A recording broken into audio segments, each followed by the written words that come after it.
From what I've seen, he's almost like a motivational speaker who has co-opted God and Jesus as his mascots to make money. So I drove south to Houston to confront the next biggest prosperity pastor I could think of, Joel Osteen. You may have seen Joel on the news 7 years ago after Hurricane Harvey ravaged the city of Houston. Television pastor Joel Osteen is speaking out this morning, answering critics who say he waited too long to open his Houston megachurch to flood victims. The building, once a 16,000-seat arena, is now filling up with volunteers, supplies, and evacuees. But that didn't happen until yesterday. From what I've seen, he's almost like a motivational speaker who has co-opted God and Jesus as his mascots to make money. I went to go see for myself. Pastors Joel and Victoria Osteen. This is no longer a humble carpenter preaching the gospel here. This is an industrial corporate entity bringing in almost $100 million a year. One has to wonder if Joel uses his church's estimated $90 million annual budget and his mega church as a massive marketing machine to sell as many books as possible. But if the Bible is the true word of God, why would one need any of the countless books written by Joel? As I took one of the 16,000 available seats here in the largest church in America, after a digital greeting from Joel,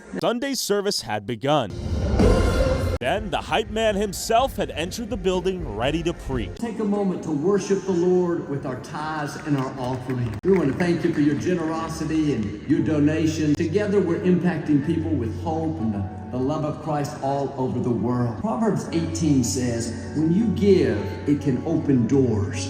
That's what we're believing for you, among other things, that in 2024, you're going to see God open some doors that you couldn't open on your own. That happens when you're faithful, when you honor God with your life, with your decisions, and of course with your funds as well. And that's what you guys do every week. So get that down in your spirit. God can open doors that no person can shut. In your business, in your finances, in every good area. For your children, for the schools they need to go through. But did the attendants come here to worship God or to get a motivational speech from Joel and a blessing from God? But of course, no matter how charismatic Joel was or how blessed his hairline is, his church preaches that the more faith and money I give to God, the more blessed my life is. And at the end of the day, financially giving to God, or rather Joel's church, is essential to open doors that are impossible to open on my own. And this sales pitch works.